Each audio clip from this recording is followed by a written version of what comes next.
Ang intense ng mga kaganapan ngayon sa abot kamay na pangarap sapagkat ikakagulat ni Eric ang sasabihin sa kanya ng anak niyang si Justin. Dito nga dahil sa tulong ni Annalyn ay tuluyan nang lalambot ang puso ni Justin at maawa na nga ito sa ina niyang si Giselle, kaya naman ay mapagdedesisyonan niya ngang hindi na sumama sa ama niyang si Eric pabalik ng US. Samantala matapos ngang magbigay ng regalo na kwintas itong si Doc Lyndon kay Annalyn, ay hindi naman magpapatalo itong si Harry at magbibigay nga din ito ng regalo kay Annalyn. Matapos nga ang naging performance nila Annalyn at Justin, ay masusupresa itong si Annalyn dahil nga sa gagawing surprise message ni Harry habang nakasuot ito ng Santa Claus.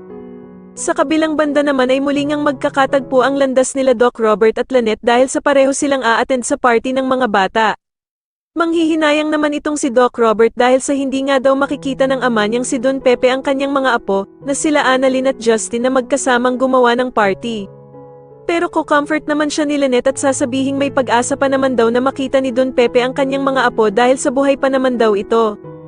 Subalit mukhang nawawala na nga ng pag-asa itong si Doc Robert at sasagutin niya nga si Lynette na kung paano nga daw kung hindi na daw tuluyang magising ang ama niyang si Don Pepe.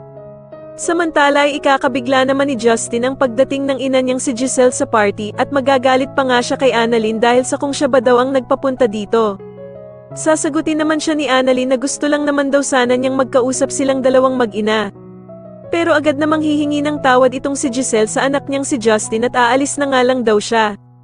At dito nga habang papaalis si Giselle ay agad naman siyang pipigilan ni Justin at mukhang lalambot na nga ng tuluyan ang puso nito. Sa tingin niyo dito na nga kaya tuluyang magkaayos ang mag-inang sila Giselle at Justin, mas lalo na nga talagang nagiging exciting ang mga susunod na kaganapan, kaya naman ay mas lalo pa nating abangan ang mas lalong gumigandang abot kamay na pangarap. Maraming salamat po sa inyong panonood at sana po ay masubscribe niyo ako. Maraming salamat po.